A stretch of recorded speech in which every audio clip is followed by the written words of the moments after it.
प्रकृति रूपी परमपिता के पुत्रों, सभी मित्रों, सभी को हमारा नमस्कार।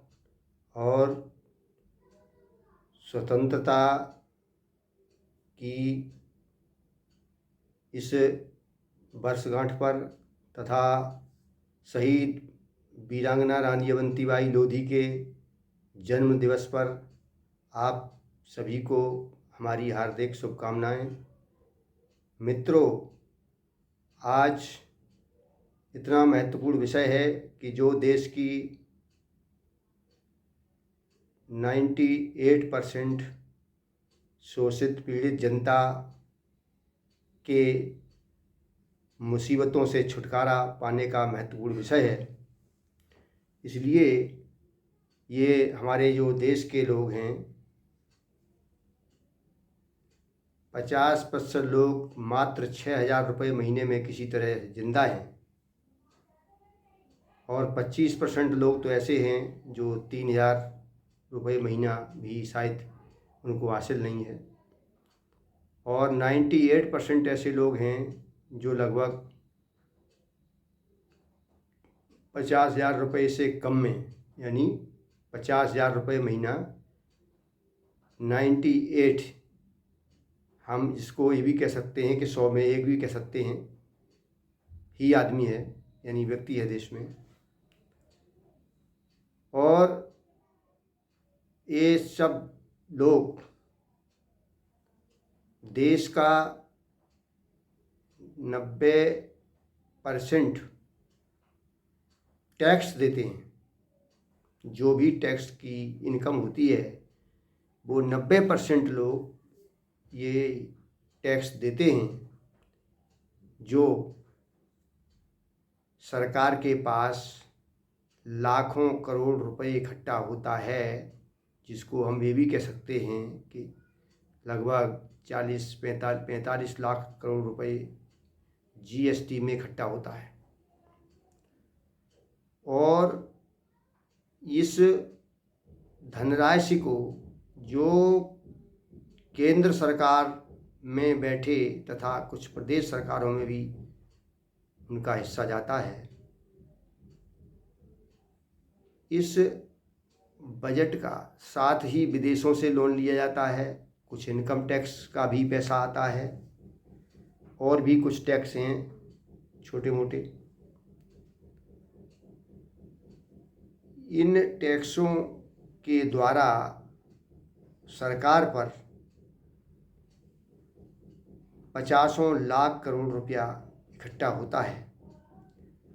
और इस टैक्स की चोरी किस तरह करते हैं लोग? उद्योगपति व्यापारी तो माल कोई डुप्लीकेट बनाता है, बेचता है, कोई माल कम दिखाता है, बिना टैक्स के बेचता है, ये तो लोग सभी जानते ही हैं। साथ ही विदेशों से जो लोन लिया जाता है वो डेवलपमेंट में लगाया जाता है और वो टैक्स लोन थोड़ा मोटा नहीं है। उदाहरण के लिए मनमोहन सिंह जी जब 10 साल पहले प्रधानमंत्री थे तब देश पर 45 लाख करोड़ विदेशी कर्जा था, यानी विश्व बैंक का, अंतर्राष्ट्रीय मुद्रा कोष आदि का। और आज की तारीख में लगभग 200 करोड़ रुपया विदेशी कर्जा है। आप खुद समझ सकते हैं कि 200 करोड़ रुपया विदेशी कर्जा कितना बड़ा कर्जा है।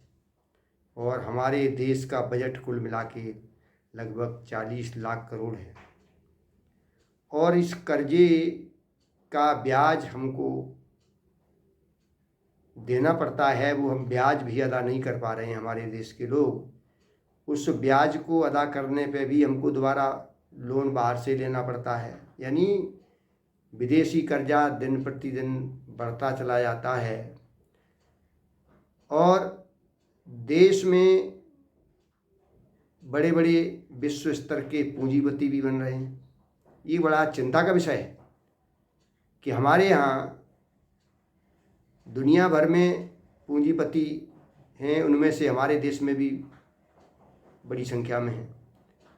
तो ये जो पूंजीपति हैं ये कैसे पूंजीपति बनते हैं, इसको समझना समझदार व्यक्ति को आवश्यक है और सभी को समझना आवश्यक है कि आज़ादी की लड़ाई में हमारे लाखों लोग शहीद हो गए, लाखों ने कुर्बानियाँ दी और अंग्रेज़ों के अत्याचार सहे।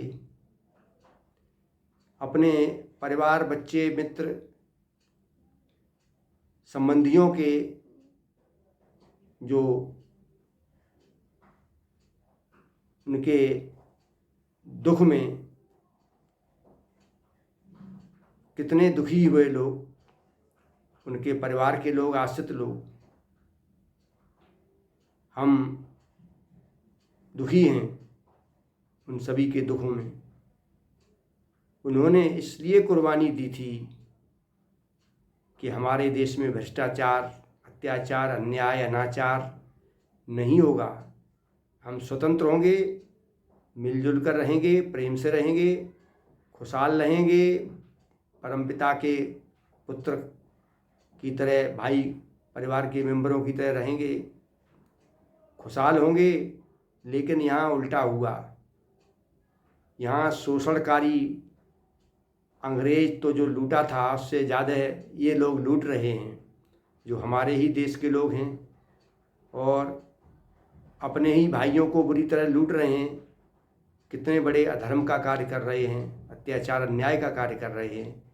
इनको पहचानना पड़ेगा कैसे लूट रहे हैं कि जो भी गरीब लोग टैक्स देते हैं, यानी वो टैक्स लगभग 60% होता है हर चीज़ पर।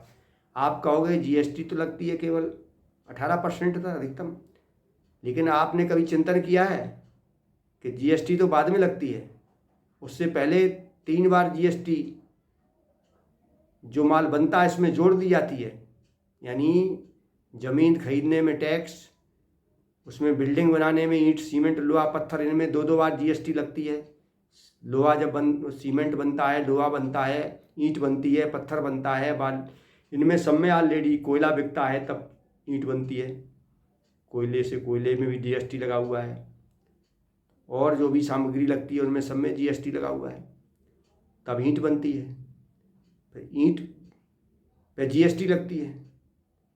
उसके बाद सीमेंट, लोहा, जो भी लगता है आइटम, लकड़ी, पेंट, उनमें सब में जीएसटी ऑलरेडी लगी हुई है। जो फैक्ट्री डालता है उसमें पेमेंट कर चुकता होता है 2-2 बार। मशीन जो उसमें बनती है फैक्ट्री कारखाने में, उनमें ऑलरेडी टैक्स कई जगह लगा होता है, कई जगह जीएसटी लगी होती है। उसके बाद वो मशीन जो सामान पैदा करती है, वस्तु तैयार करती है, जो मार्केट में हम सब लोग उपयोग करते हैं, कोई भी वस्तु ले लीजिए, उन सबको पहले जीएसटी 2-2 और 3-3 बार पेमेंट कर दी जाती है। डेवलपमेंट चार्ज फैक्ट्री कारखाने का लगता है, तो उस पे उसके बाद प्रोडक्शन कर लगता है, यानी उत्पादन कर जो है वो लगता है। उसके बाद फिर जीएसटी लगती है। तो ये मानिए कम से कम 3 बार जीएसटी लगती है। 18 या 54 मान लें तो कम से कम 54% जीएसटी लगती है। तो ये जीएसटी हर वस्तु पे लगती है।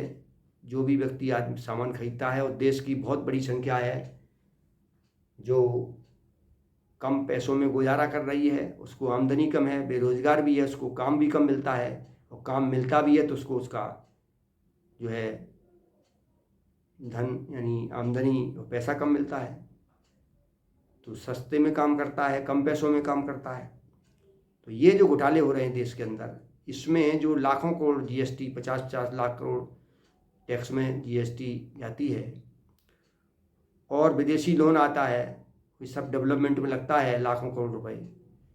तो उसमें आप खुद अनुमान लगाइए कि अगर 1% एक बड़ा जो शासक है, शासक में आप सभी जानते हैं कौन कौन शासन करते हैं, 1% अगर मान लीजिए किसी विभाग का 5 लाख करोड़ का बजट है, तो 1% से कमीशन कितना हो गया? 5,000 करोड़। अगर 10 लोगों ने लिया तो 50,000 करोड़। अब अनुमान लगाइए 50,000 करोड़ ये हर वर्ष जाता है। ये तो एक डिपार्टमेंट का है। और कमीशन तो और ज़्यादा ही जाता है, जो नीचे स्तर पे भी जाता है। फिर केंद्र स्तर से लेके प्रदेश और जिला स्तर पे भी कमीशन जाता है, जो जो अधिकारी खर्च करते हैं उनको सबको सभी जानते हैं। उद्योगपति व्यापारी भी उसमें खूब कमाते हैं, जो ठेकेदार भी होते हैं कंपनियों वाले वो भी उसमें खूब कमाते हैं। तो ये जो भ्रष्टाचार का पैसा है, ये देश में अगर 20% ही मान लिया जाए तो ये कितने लोग हैं जो 20% लोग नंबर 2 का पैसा कमाते हैं। जो बड़े घोटाले वाले हैं इंडिया में वो लगभग 1 करोड़ में एक व्यक्ति है। उससे छोटे घोटाले वाले 50 लाख में है, फिर उससे छोटे घोटाले वाले 10 लाख में एक है, फिर उससे छोटे घोटाले वाले 1 लाख में एक है। तो हम छोटे घोटाले वाले जो साल भर में 1-2 करोड़ का घोटाला करते हैं वो 1 लाख में एक मिलेगा। इससे ऊपर वाले बड़े घोटाले वाले हैं, यही सबसे बड़े दोषी हैं। अगर नीचे वाला 10-5 लाख रुपए साल में घोटाला करता है तो वो तो गुजारा भी नहीं कर पा रहा। गुजारा करने के लिए रात दिन मेहनत कर रहा है, तब कहीं करता है, उसी को लोग कर लेते हैं, उसी को बदनाम करते हैं, उसी का मतलब अपमान करते हैं। तो ये चिंता का विषय है। अगर जो वास्तव में बहादुर और क्षत्रिय और स्वाभिमानी मर्द कहने वाले अपने को और अन्याय अत्याचार न शोषण न सहने वाले लोग जागें और होश में आएं कि जो बड़े लुटेरे हैं वही सब गड़बड़ कर रहे हैं। अगर उन बड़े लुटेरों के खिलाफ आप आज नहीं लड़ते हैं तो शहीद वीरांगना अवंतीबाई, शहीद आपकी झलकारी बाई, या जो भी राजगुरु भगत सिंह और सुखदेव आदि जो भी लाखों लोग शहीद हो गए, इनको हम श्रद्धांजलि नहीं दे रहे हैं, इनका मजाक उड़ा रहे हैं। अगर हम आज अन्याय के खिलाफ खड़े हो रहे हैं तब हम इन शहीदों का सम्मान कर रहे हैं। अन्यथा जो शहीदों को सम्मान के नाते बेच रहे हैं, धोखाधड़ी कर रहे हैं, चिंतन और मंथन करें। वो अपने ऊपर अन्याय करा रहे हैं और अपने आने वाली संतानों का भी शोषण करा रहे हैं और उनको नरक का जीवन जीने को मजबूर कर रहे हैं और खुद भी नरक के जीवन में जी रहे हैं। और जो इनका शोषण करता है, शोषण करने वालों की मालाएं डालते हैं, सम्मान करते हैं और उनकी मक्खन गिरी और चमचागिरी गुलामी में लगे रहते हैं। तो अपने को आज़ाद कहते हो या बहादुर कहते हो, अपने को क्षत्रिय और राजपूत कहते हो? शर्म आनी चाहिए आपको। जो आपको लूट रहे हैं, लुटवा रहे हैं बड़े बड़े लोगों से, बड़े बड़े लुटेरों से, जो करोड़ों रुपए, 50 सैकड़ों करोड़ रुपए बल्कि हजारों करोड़ रुपए लूट रहे हैं और हमारे लोगों के अपनी अपनी जात के लोग लुटवा रहे हैं उनको, जो जो जहाँ लुटवाने में बीच में शामिल है। अगर वो 1000 करोड़ लूटते हैं तो हमारे जातीय ठेकेदार लुटवाने वाले 1-2 करोड़ वो भी लूट लेते हैं। 1000 करोड़ में 1 करोड़ नंबर आता है उनका। इसलिए हमारे में भी लुटेरे कितने मिलेंगे आपको? कहीं लाखों में एक लुटेरा बड़ा मिलेगा, बल्कि हम करोड़ों में मानते एक बड़ा लुटेरा मिलेगा, उससे 50 लाख में छोटा लुटेरा। तो इनको पहचानिए, समझिए और जो भी वोट मांगने आए उससे कहिए कि जो सुविधाएं आपके परिवार को महंगी से महंगी 50 लाख की इलाज की, शिक्षा की और आवास की और पौष्टिक भोजन की मिल रही हैं, वही सुविधाएं अपने क्षेत्र के हर नागरिक को उपलब्ध कराएंगे। और इसके लिए आप नेताजी सांसद और विधायक का चुनाव लड़ रहे हैं, आप एग्रीमेंट करेंगे, एफिडेविट देंगे, तब हम आपको वोट देंगे। जो एग्रीमेंट एफिडेविट देगा कि हमारी सरकार बनने के बाद हम अपने परिवार में जो भी हमारे पास सुविधाएं उपलब्ध हैं, लाखों के महंगे इलाज की, लाखों की महंगी शिक्षा की और लाखों के महंगे आवास की, ये 1 लाख 2 लाख की बात नहीं है, 50 लाख, वही हम अपने क्षेत्र की सभी जनता को उपलब्ध कराएंगे। इसके लिए हम लिखित में एग्रीमेंट और शपथ पत्र भारतीय मतदाता जागरूकता महासंघ के जिला प्रतिनिधि एवं चुनाव आयोग के साथ करते हैं, और जो ऐसा नहीं करेगा वो फर्जी है, लुटेरा है, धोखेबाज है, ऐसे इसको जनता एक्सपोज करेगी। और तमाम सच्चे लोग हैं जो एग्रीमेंट तैयार करने को हैं, वही सत्ता में आएंगे और आने के बाद उनको करना ही पड़ेगा। अगर ऐसा नहीं करते हैं तो एग्रीमेंट और एफिडेविट में लिखा जाएगा कि उनकी सारी संपत्ति जब्त, तो आजीवन कारावास वो भोगेंगे। तो आपको असली नकली की पहचान हो जाएगी। इसलिए इस कार्यक्रम में देश के तमाम सच्चे समाजसेवी, सच्चे धार्मिक लोग, सच्चे मतलब राष्ट्रभक्त, मानवता प्रेमी, न्यायप्रिय, सबका भला सोचने वाले सज्जन, साधु, ऋषि इसमें क्रांतिकारी निकल पड़े हैं। इसमें राष्ट्रीय आर्थिक सामाजिक न्याय मोर्चा के रूप में एक बहुत बड़ी ताकत तैयार हो रही है जो सत्ता को कंट्रोल करेंगे। और जनता में विकास फाउंडेशन, आर्थिक आज़ादी अभियान, ऐसे तमाम संगठन इस कार्यक्रम में, तमाम राजनीतिक पार्टियां जो इस कार्यक्रम को लेके चलेंगी, उनका एक समूह जो राष्ट्रीय आर्थिक सामाजिक न्याय मोर्चे के रूप में तैयार हुआ है, उसमें जुड़ रही हैं। और निश्चित रूप से देश में भ्रष्टाचार, अनाचार, अन्याय, अत्याचार समाप्त होगा और सभी खुशहाल होंगे। और कोई दूसरा रास्ता नहीं है। सभी बेरोजगारों को रोजगार, और सभी को महंगे से महंगा लाखों 50 लाख का इलाज, शिक्षा, मकान और पौष्टिक भोजन उनकी मेहनत के बदले उपलब्ध कराया जाएगा। तो साथियों, पहचानिए अपने को। पुनः निवेदन कर रहा हूँ, और कोई आपके सुझाव, विचार, मार्गदर्शन हो, अपने महत्वपूर्ण सुझाव हो, वो हमको प्रेषित करें। हमारा नाम महेश मानव, दिल्ली, और व्हाट्सएप नंबर है 9711539237, यानी 9711539237।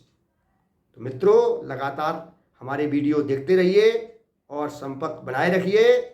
अपने विचार कमेंट करते रहिए। वीडियो को सब्सक्राइब करिए और मित्रों को फॉरवर्ड करिए, उनको भी सब्सक्राइब कराइए। और एक राष्ट्रीय टीम, प्रदेश टीम, जिला टीम, विधानसभा टीम, नगर टीम, ब्लॉक टीम, गांव मोहल्ला टीम में जो जिस स्तर से आप शामिल होना चाहते हैं आप होइए। और जो भी अत्याचारी, अन्यायी हैं, कोई भी हो, वो अब नहीं टिकेंगे और सच्चे लोगों की टीम खड़ी हो रही है। और निश्चित रूप से हम अपने तथा अपने आने वाली पीढ़ी को सार्थक और खुशहाल बनाएंगे। धन्यवाद, बहुत बहुत आभार, बार बार नमस्कार।